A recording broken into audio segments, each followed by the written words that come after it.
Yeah. Oh, wow.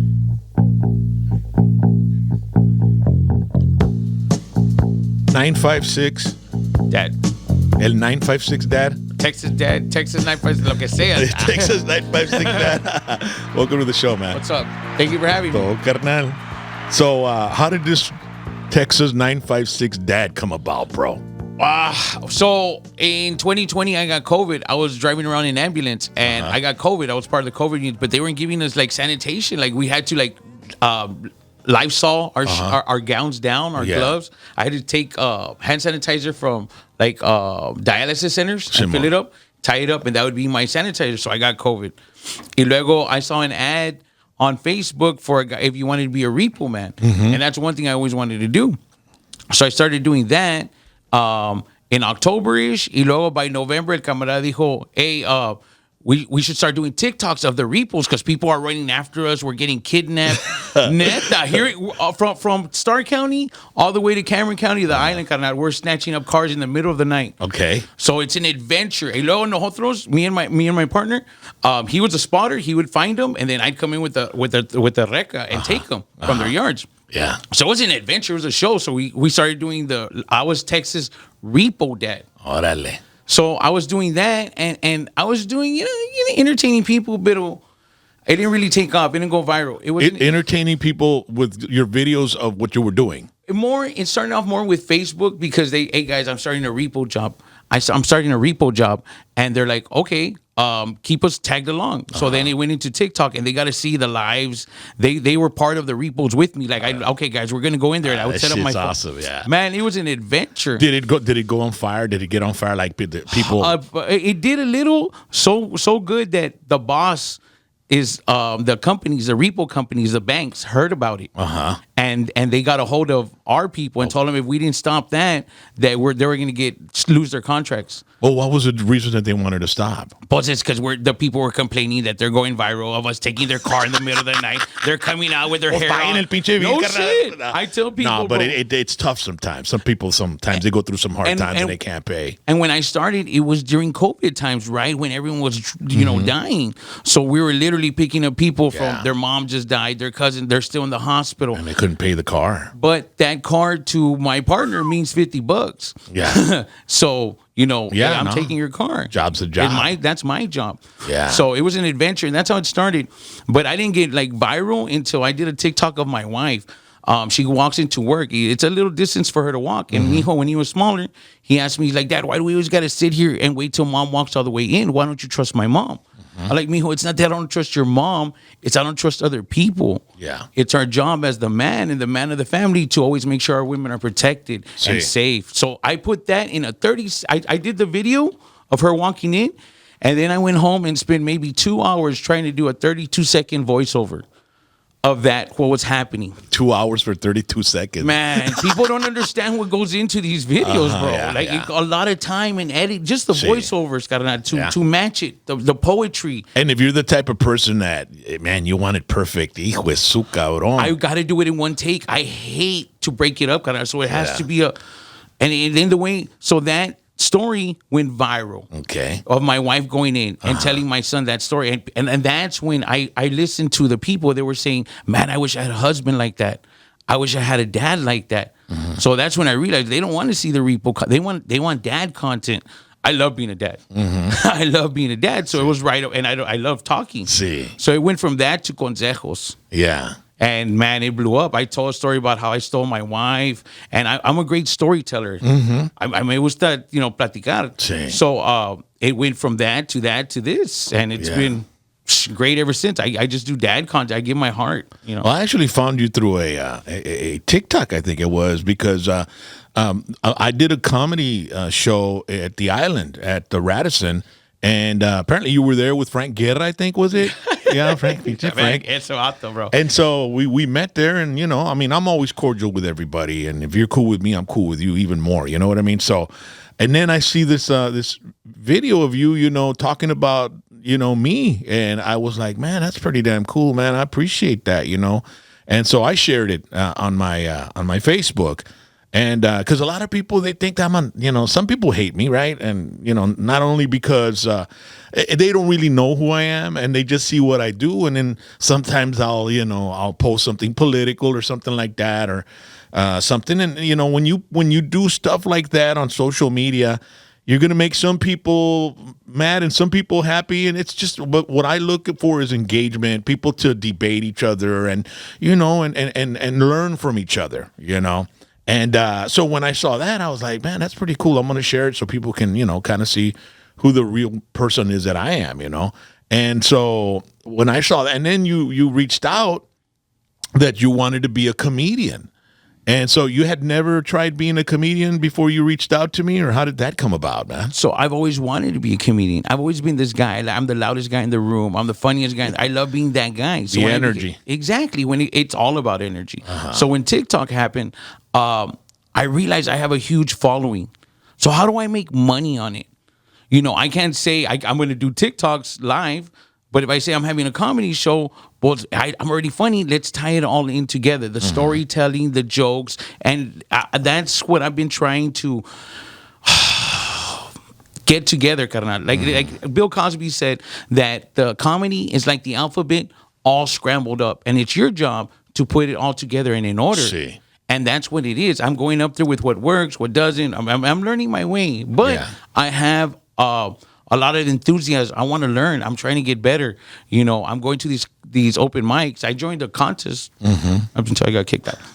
Why did you get kicked out? They said I have too much of a big following. Oh, okay. So they want somebody like people that aren't really recognizable. Well, there's other people that have been doing it for years, and that's why I told them they have an advantage. Like the first round, I still got to get past the judges. I don't think that should have an effect, and I think it would be better to have you with a big following so everybody can find out what's going on. Exactly what I said. I was like, man, at the end of the day, the venue's Who was it that kicked you out? I don't want to. Hey, no, but me and him already had beef because I was on another show.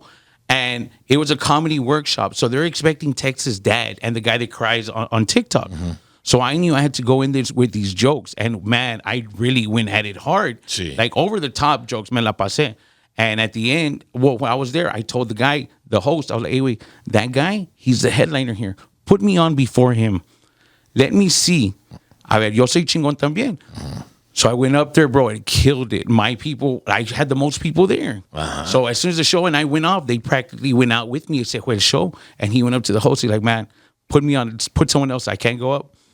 Yeah, so he didn't like that. Exactly. Yeah. So now he's the host of this show. And he doesn't want you problema. And I'm not trying to dim his light to make mine brighter. Well, it shouldn't be like that. Man, I reached out to you and I told you what my storytelling. You're like, bro, you do you. And there's these other people that want to tell you how to do it. And this is the only way to do it. I know I have something. I haven't figured it out, perfectly yet, but I'm getting there. Well, the best thing to do is record your shows and study them and study yourself. And because we're our own worst critic. All day. We'll see each other, or I'll see myself, and I'm like, yeah, I could have done that better. Or next time I should have said. And sometimes, hindsight is 20/20. When I could have added this. And then, like comedian Raymond Horta, sometimes I'll get off stage and he'll say, hey man, add this to this, and I was like, fuck yeah. So I guess I'm at an age where I don't mind giving out my experience and my knowledge and helping somebody with jokes, and that's the whole process of growing. I'm so naive to this game. I joined this comedy contest. They put us on a Facebook chat. There's all the other ones that we're competing, and I'm like, hey guys, Monday night they have an open mic at Roosevelt's. Tuesday at Grim. I'm giving them iron sharpens iron. Let's help each other. And then they smugly, this is a competition, right?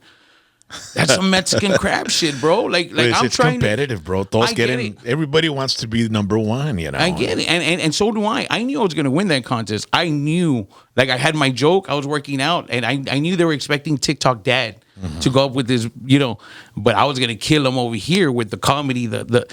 Pero we'll never know. Is the stuff you do? Is it like you said, storytelling, that's some of my favorite stuff to do. Because I got so many damn stories, and then we embellish a little bit. We over exaggerate certain parts, and then I'll pretend to be my mom, and it's like over the top. You know what I mean? And people get it, and it becomes a story, and then there's an end to it. And I noticed one of the best storytellers is like Fluffy. You know, that guy, he tells stories, and that's great. And then you've got these comedians that just have short jokes and some one-liners, you know, like Joke Man Jackie Martlink, who would go up there and just say one-liners like, for an hour or 30 minutes. Yeah.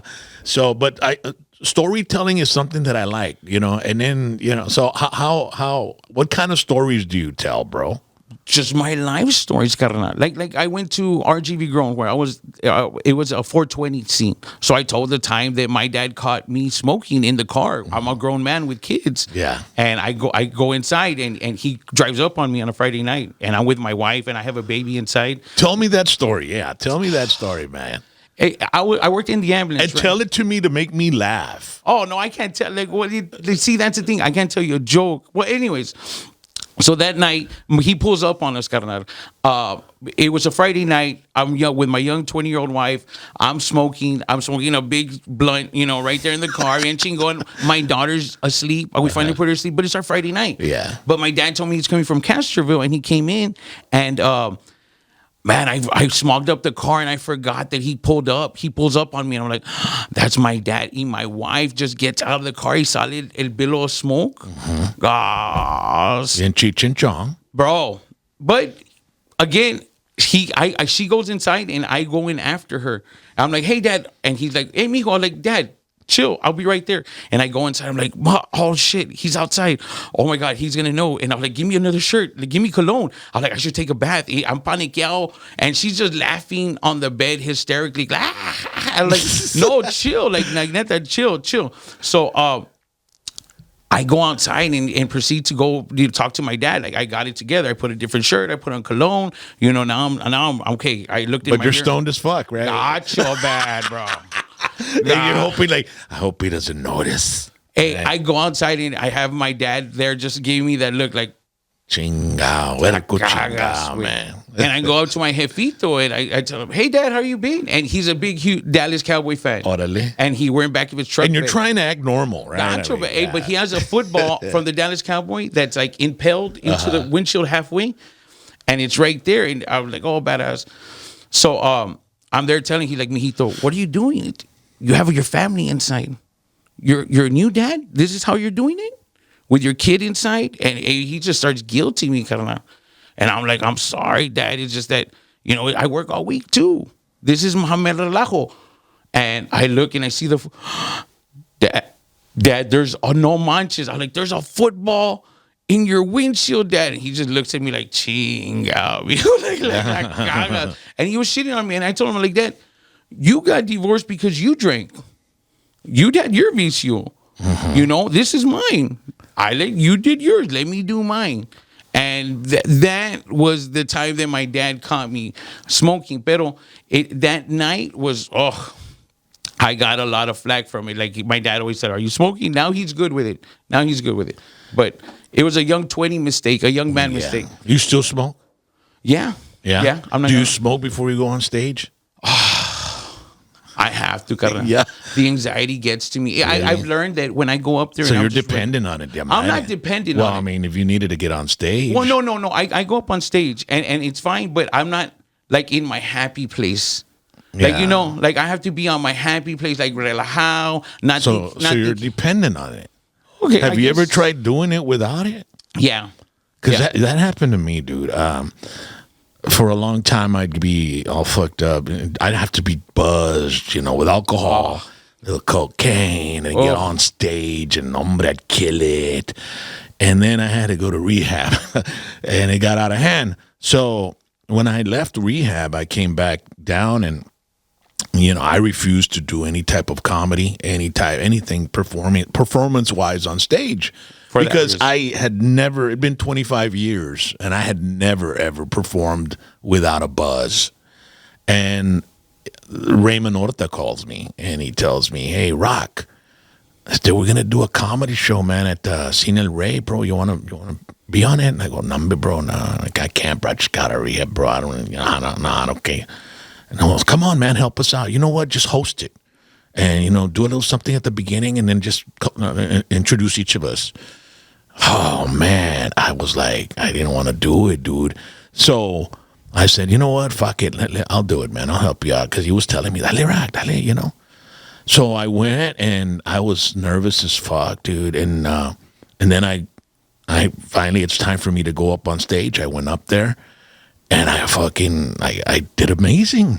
Wow. And I got off, and I was sweating like a fucking, you know, Hispanic in court. Ahí viene. And then, so I went and I sat next to my wife, sweating, dude. My fucking shirt was empapado. And I told her, I did it. I did it without being fucked up. Ugh. That's amazing. And from there on, bro, I said, I can do this. But it only takes that moment where you're able to do it. And then I was in all of my senses, because before, you know, it'd be kind of, it was a little sloppy and shit like that, but it was funny, and plus everybody knew I was buzzing, you know. But this time I was like, boom, boom, boom, boom, boom. Crisp. Yeah. So, you know, it's interesting when you say, you know, that. And I know a lot of comedians that have to get high to get on. And that's one thing I admired about you, that I was your sobriety.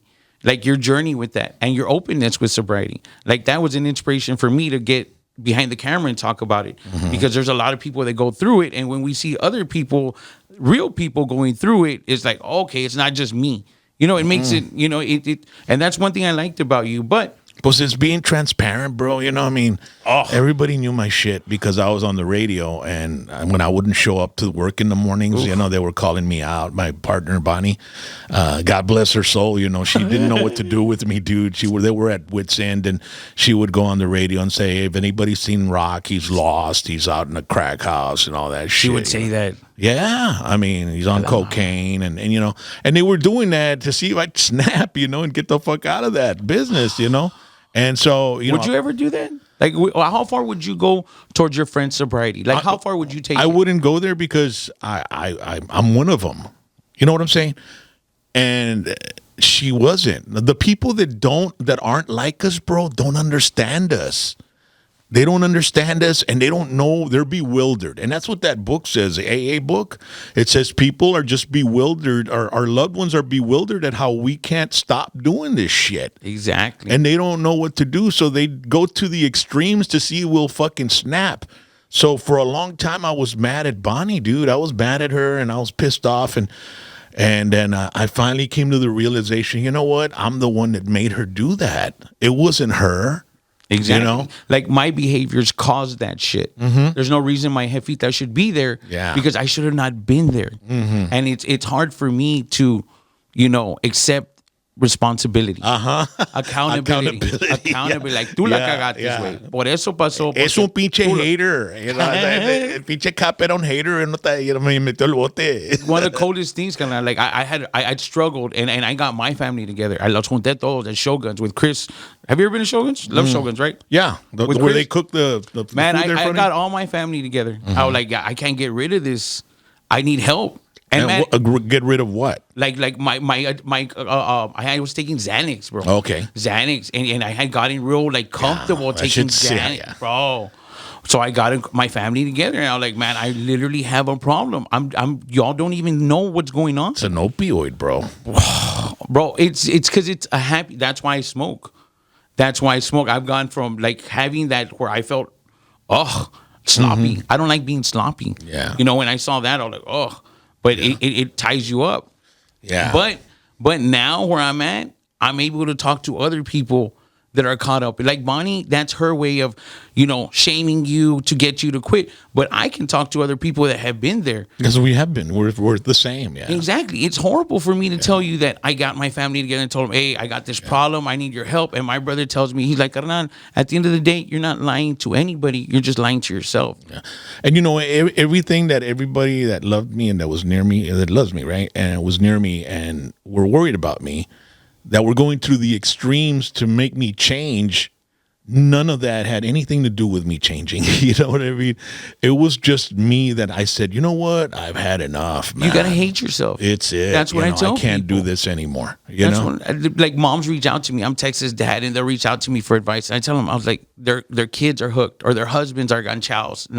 And I'm like, you can't do anything. They got to look in the mirror and just hate what they see. Like, Yeah. you're a piece of shit, bro, and you keep messing it up. I hate looking at you every day. And when you get to that point, then you could start.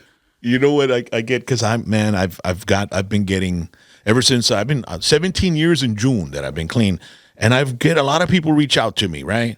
And moms and like, I'll have a mom, she'll reach out to me on social media. No sé qué hacer con mi hijo, Rock. Do you have any suggestions? Le dije, okay, how old is your son? He's 38. Okay, where does he live? Pues aquí vive conmigo. Pues córrelo la chingada. Exactly. What? No, córrelo. But they're there with their name on the orange juice. And then she goes, pero que si se muere en la calle? Pues que si se muere en tu casa? Se va a morir. No difference. It's no difference. And so it's hard to tell mothers that they're enabling their adult son to live the life they're living. And once you kick them out of the house and they have nowhere to go and they start thinking, man, I have a problem, you know what I mean? But as long as la tienen bien conchuda en la casa con la jefa, y la jefa está putting up with all that bullshit y le dan $20 aquí la chinga, lo tiene como si tan junior high, carnal, nunca va a cambiar el vato, bro, you know what I mean? They have to hit a wall. So it's called tough love, man. All day. And then I would tell them, córrelo y dile que no puede regresar hasta que salga de rehab. Man, people don't like to hear rehab, man. No. Because they were like, de volada. That word scared me, honestly, but I wanted to live, Jane. Like, I wanted to live, Yeah. you know, so I went to the extreme of getting my family there. I need your support. But, like, at that point, I just needed to snapear me. Like, me, there's different people, and that's why I say, if church does it for you, if rehab does it for him, if a right reading a book, whatever it is, just get clean, bro. Like, there's like the haze, like you were saying, I'm getting on stage and the haze is gone. I love now where I'm walking now because I don't depend on anything. I'm just loving it. I'm just living it. Yeah, I have a great time with the wife and a weekend every now and then. Pero to where I was, where I needed, if I wanted to watch a movie, I'm going to get high. If I'm going to eat, I got to get high. Like, everything was around that. And there's more to life than that. That's what the AA book says. It says that we're so accustomed to doing everything with alcohol that we don't know how to do anything without it. And when you start getting on that road of recovery, you start doing things without it. And little by little, you start figuring out that, you know what, I could do this without it. You know, because when you're in full speed in your addiction or whatever, hey, vamos a ir a la zoo. Déjame levantar una vironga. Déjame levantar un pistito en un big gulp. Yeah. Vamos para el beach. Vamos a levantar virongas. Hey, le vamos a hacer un party al baby. Pues compramos botellas y barriles. Oye, pues es un chavalo, güey. It's a 1-year-old party. but everything is revolved around empendejándote. Yeah. You know, like whether it's you smoking, everything is a party. Yeah, and so the day comes, and that's what in rehab. There's that lunch hour where everybody hangs out in the patio and is smoking, and we're pura pinche risa, carnal, todos, because we're all a bunch of comedians, just drugs addicts, bro. We got stories, bro, right? That's what I'm saying. We're strung, we're high strung, and then all of a sudden we're all cracking up, and then one guy says, "Hey, man, I can't believe we're having this much fun without drugs." I go, "Dude." You know, it's and so when I talked to one of my counselors about it, he says that's the biggest part of recovery is the camaraderie and hanging out and being able to do what you used to do, but you had to be high doing it. You know what I mean? So it's been a journey, man. But yeah, that's interesting that you when you mentioned that about being stoned and you wouldn't be able to go up there because your anxiety, and so you're not doing Xanax anymore either. Nothing, cara. Nothing. No, I smoke my pen. That's the only one that I haven't gotten a hold of. I recently got baptized at this Men of God group that I go to, and I went up there, but I've been like getting away from that because I didn't want to get baptized and still doing the same. You know? Yeah. So, you know what I was thinking, dude? Is like, since when you get off of stuff. You get anxiety and it's part of the recovery. It's part of the but everybody detoxing. has anxiety. My best friend that I grew up with, and he's rich, and he lives in a world of anxiety. Everyone has anxiety. Everyone's coping. So if I was to go to my doctor, hey doctor, I have this anxiety. I don't want to smoke weed no more. And then she's gonna prescribe me some pills. When I know my little herb that's been helping me since a 15-year-old cope. and be creative and be this person that I am, that I love being. I want me wife. But you could probably do it without it. I can. I've gone through my periods. And maybe even at a bigger level. I saw that recently when I stopped for a month. Yeah. Le paré, and I was just, because I was like, I wasn't going as hard, but I stopped cold turkey. Yeah. But us addicts, anything that triggers us. Yeah. I have a fumar. Well, we find the triggers. A reason. Yeah. Exactly. We get mad over little things to justify. Yes. Just to justify. You're making me do this. I'm trying to stay sober. Y chinga, no me dejas, no me traites vanilla ice cream. Chinga, me voy a poner high, carnal. Fuck it. That's exactly. Little things like that. Yeah. And it's all training your mind, carnal. Yeah. It's all finding better things that fill me up in life that is not a substance. Like organic friendship, hanging out. Me with my wife now, that I'm able to be like, okay, we're just having a great time. Mm-hmm. My kid, little things, carnal. The TikTok thing, even for me, like just sitting there on live and talking with friends. Like I'm filling up other voids where I would have just been like, I want to get numb. Mm-hmm. Years ago, before TikTok, man, I was a different person. It's helped me. I do talks, right? And it's been my own therapy, hearing my voice and my stories, and then people relating to me and me thinking, I didn't think about that. Like, it's helped me heal a lot of my traumas that I keep putting out here, mm-hmm. and why I got this huge following has helped been my therapy. It stopped me from going. Do you think? I honestly think that those platforms, they cause anxiety. Because not for me. Because I see it. We tend to overanalyze what we do in order to be able to get views and to get Not me. So there, I do this. I go film different people. I coach different people how to do this. Other influence, and man, it breaks my heart when they don't even want to do it, and they're behind the camera and like, I don't really want to do it, and mom's pressuring them, or their husband's pressuring them. We need to do this, but they're not happy. Like, hey, if you're not happy, don't do it. It can't be scripted. It's got to be organic. But it's got to be you loving what you do. You're here because you love what you do. You're not here making money. You love what you do. People don't have to pay you to be rock and roll James. You can do it for free, carnal. I have the same energy. I don't care about the money. I get to be TikTok dad. That is a blessing on its own, just being that. And it's easy for me. But when you start reading the comments and believing that their opinion matters, that's when it gets in your head, and it gets in mine too. Yeah, no, you can't let that happen. But especially the hater ones, man. Right? But it matters if my wife is telling me something. If my kid, hey, dad, esto, hey, ponte trucha. Someone that loves you is telling you. But if it's a hater that don't even like his life, that sits in his, like, who does he shit on? It's not you, Rock and Roll James. It's Raymond Ortna. It's all of them. He's just scrolling and shitting on person after person because that's a shitty life he lives. It's untrolling, and it's not even having a shitty life. It's entertaining to them, and especially if we respond. If we respond, it's like a medal of honor. Mira, pinche rock, vato, he responded. I got under his fucking skin. It's orgasmic too. But no, you know what? When I usually respond with something funny or something just like, very basic. It's nothing like, I don't let them get to me, man. I get a kick. Like some guy put, we're talking about Frontera being canceled, right? And then somebody says the person that should be canceled is this joke of a person, Rock and Roll James. He started going off on me, and I commented, "Ya me trataron de ser canceled in 2020, Dad, y me puse más popular."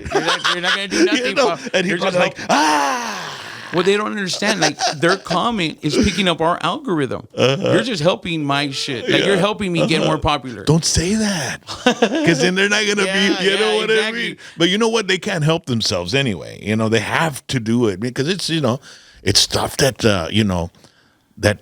I'll misspell the word. Like, I love spelling son, S-U-N, and I had a great time with my son.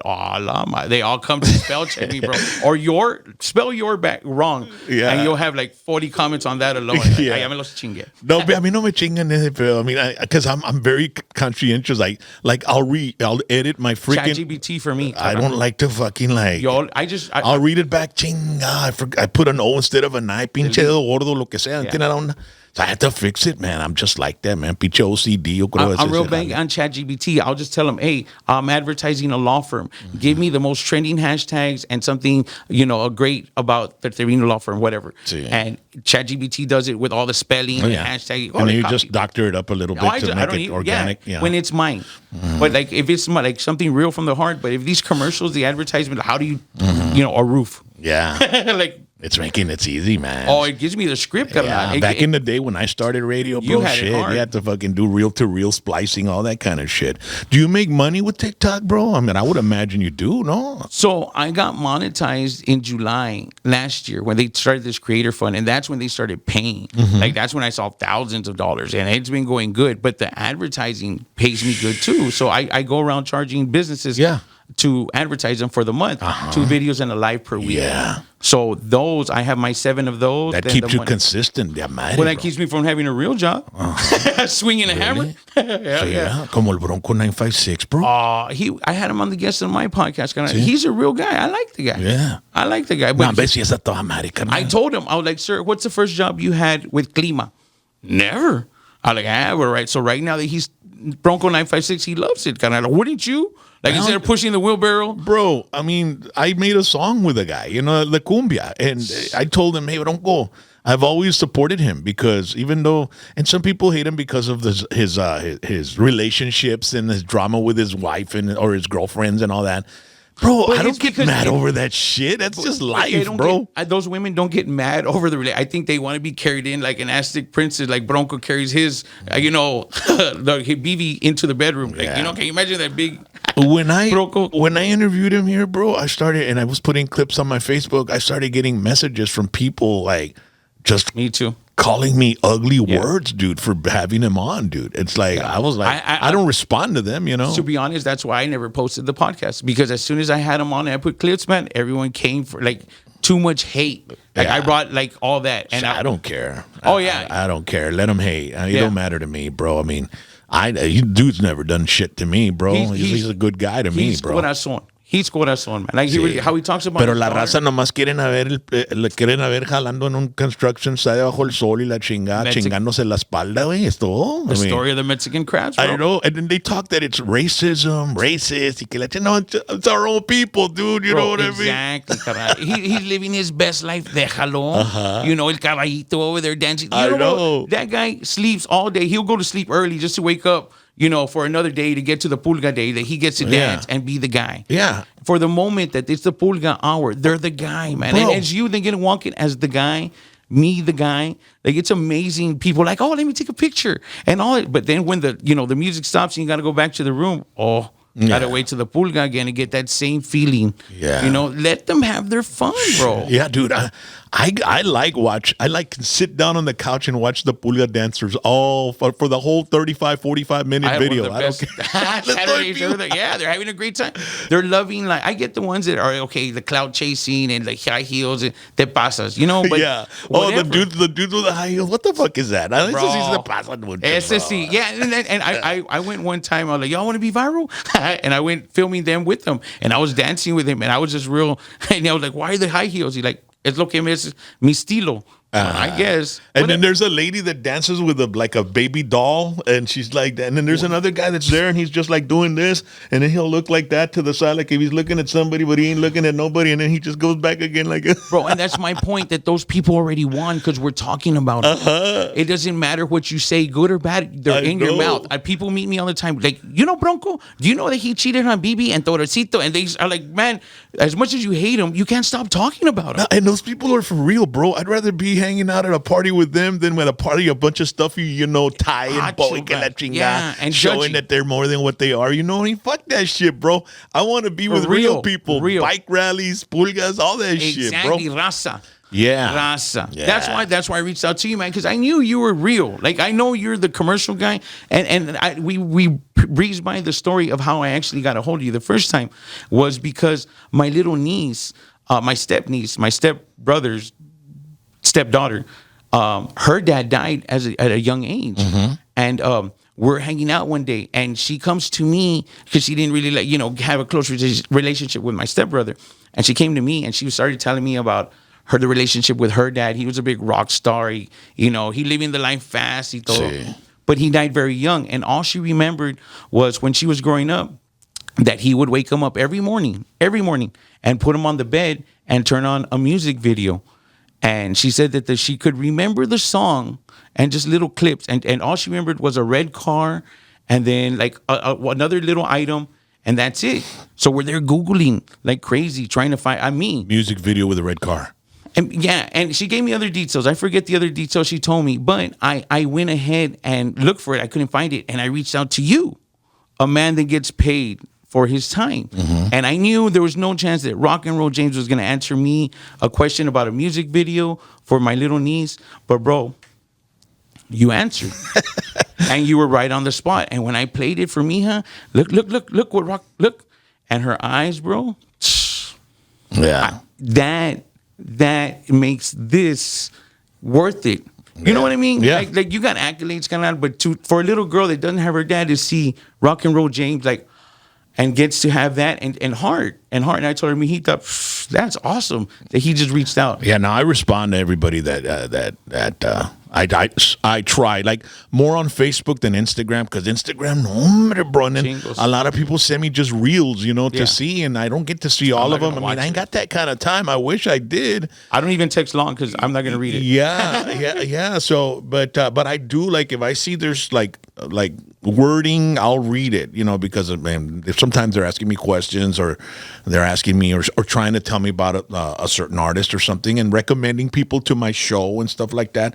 So I try to get to it as much. But as far as emails and keeping up with messages on Instagram, TikTok, and I haven't checked my TikTok messages in I don't know how long, dude. And that's where I reached out to you. Yeah, is that where you reached out to me initially? Yeah. But where did I answer back on Messenger? On Facebook, or it could have been TikTok, because I'll go to TikTok. Well, you didn't actually answer me. Your daughter saw my video that I posted, because I didn't post it and send it to you. Mm-hmm. Like, I knew it was gonna find you. Okay. And when your daughter commented, "Hey, I saw the video. Thank you for saying that about my dad." Orale. Man, that was amazing to me, because I pictured you and your family sitting around watching my TikTok. Mm-hmm. Like, that was amazing for me, and it was real. Yeah. It wasn't fake. Like, it was organically. Well, I know somebody messaged it to me, and then I saw it, but I might have responded to you on TikTok, because I do go occasionally to TikTok, and I'll see some of the messages, and I'll hit some, and then I remember seeing something. Pero no, I try to keep up with everything, bro. It doesn't matter. The fact is that we're here. And last time I had said at the end of my show, I said, man, by the end of the year, I want to sit down with Rock and Roll James. I want to do a show with Rock and Roll. I want to do something with, that was my only measure of success. And bro, me sitting here today, poof. Yeah. But you had my number and all day. And you respond to me. Okay, yeah. You told me I went to go do a show, and I told you about my storytelling and how people telling me about my jokes. And I was responding, giving you pointers and stuff. You told me, man, you do you. Mm-hmm. Fuck them. Yeah.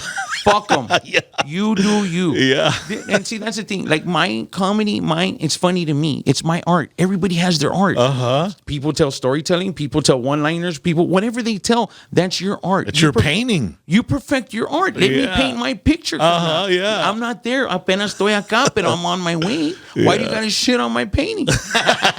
Oh, because they got to shit on something, man. Exactly. And, but anyway, that doesn't matter at all. It's just your painting is your painting, and that's the way it is. And it's not going to make everybody happy, but the people that it does, that's who mean the most. Yeah. I have some good people. I have a question for you before this is what. Well, I had two, but I'll do. Okay, two. What is your Mount Rushmore of music?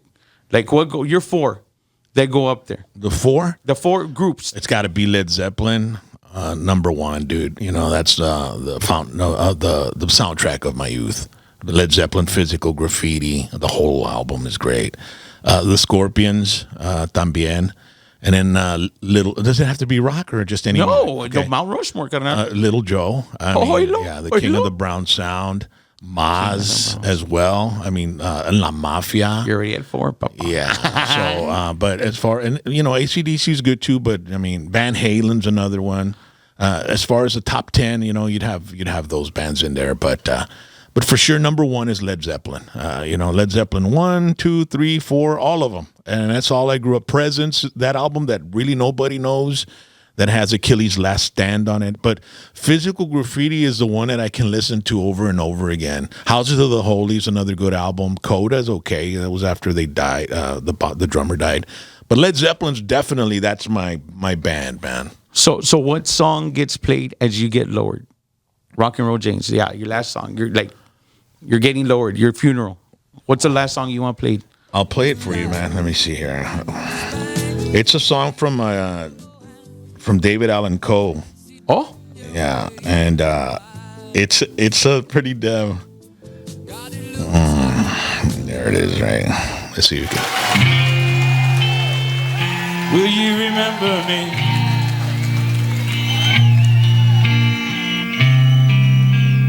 Will you remember me?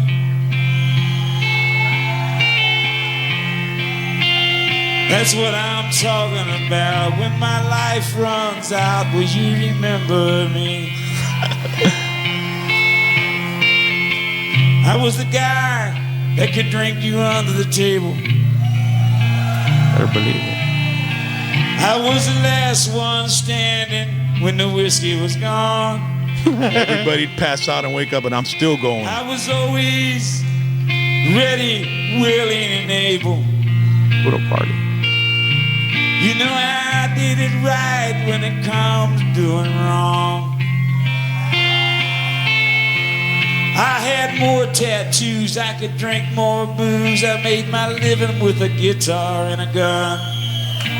You know I robbed more banks than Jesse James. I was public enemy number one. I was the guy that your parents warned you about. I was everything you wanted to be. So when I'm dead and gone, will you still sing my song? Will you remember me? Will you remember me? Woo! Man, that's a good song. That's badass. Yeah, that's Never heard it. No. Never heard it. I like that. I hear a lot of music, man. A lot of people freak out because, one of the guitars that we're trying out, he saw some songs on the set list. He goes, "Man, I never heard that ZZ Top song." I go, "Well, it's an awesome song." I go, "Yeah, you're a fan of music." Oh man, dude, that's all I've ever lived for, man. And if I wasn't going to be a touring musician singing in a band, I was going to be in radio, and I ended up in radio, and I still do my band. So everything that's you're living the dream, bro. That's why I admire you from my point, like you going for it. Like a lot of people, man, like us right now talking about comedy and this, and we got to work it out and that. At least we're going for it. Mm-hmm. How many people don't even go for it? No. That's why Frank Guerra is an inspiration. I went to my first comedy show and he went up there and ate shit, bro. Hey, wait, he was just at a eulogy. He was just at a eulogy for the guy that got shot with by Edinburgh PD holding a BB gun. Uh-huh. He went up there and he said he was talking and he starts telling the son, like, your mom kept you from your dad. Anyway, they had to give him the light at a eulogy. Okay. Yeah. The light means it's time to get off, right? Of stage. I never knew that. I'm learning. Yeah. I thought they were raving. Yeah. Yeah, no, man. But yeah, no, I've always, when they offer me an opportunity, I always tell them, look, I'm not going to tell you I'm going to be the best, but I'm going to tell you I'm going to give it the best I got. Day? That's it. All day. And that's all. And it's I remember when they offered me, because I was ring announcing. I started ring announcing boxing in 1990. And in 1996, they offered me to tour with the Texas Miller Lite, the Miller Lite Texas title belt all over Texas. And so the people from the organization, they came up to me and they said, "Hey, we want to try you out as ring announcer. We're going to give you Brownsville and San Antonio, and then we're going to give this other guy from Houston that wants the job, Houston. No, they were going to give him San Antonio. They're going to give me Brownsville. They were going to give him San Antonio, and they were going to figure out which one they're going to stay with." And I said, "Okay, that's fine." As soon as I said that, I thought to myself, I only need one. That's it. I'm going to be your man right after this. All day. And right after I did the first fight here in Brownsville at the Jacob Brown Auditorium, I sang the national anthem, and then I had the crowd in stitches, and I emceed and everything, and I did the ring announcing. And I got off and they said, hey, you know what? Forget that guy, man. We need you in San Antonio. Okay. So, all I needed was one shot. And I want to give you the best I got. And if it's not good enough, well, it's not good enough, but it was the best I had. You know what I mean? So that's just basically the way I've lived my life. Every time I get an opportunity, I'm going to try to tear that door down, I tell people, like, every blessing that comes to me is a blessing. And like, how do you treat a blessing? A lot of people are like, oh, God, I need this, I need that. Y luego te llega. And 2 weeks from now, 2 months from now, 2 years, conta tu blessing. Even when you eat shit on stage, that's a blessing. Oh, very much so, bro. Very much so, because you're learning. Yeah. If they all crack up, what did you learn? And then next time you're on, you go, well, I ate shit last time, so how worse could it get? You know what I mean? I've done it in front of 4 people. There's no way up but up, They don't know way up but up. But anyway, man, Texas 956 Dad, man, I appreciate you coming down, man. I always wanted to sit down and talk to you. And you've got your own podcast. Where can we find that? Yeah, actually, I'm on Texas 956 Dad, also on YouTube. Okay. Yeah, the guy I'm rolling with right now, he has Creative Space. Okay. So that's where I invited you. I was like, I'll be there. I always return the favor, dude. I love that. I love that energy, carnal. If we all help each other. Dude, and the conversation we had today was all kinds of crazy stuff, and and it just flowed. Because we're real. And Yeah. I was watching your podcast and see, like, like they're trying, like I'm just flow, bro. I just did a podcast with a pastor on Saturday, and también I don't go scripted, I'm just gonna. Everybody has stories, dude. That's what I love. People love real people, though. Yeah, people love realness. Texas 956 Dad, man. Thanks a lot, brother. Appreciate you. Thank you for having me one time. Don't forget to like, subscribe, and share. And thank you for watching the show. Asústame one time.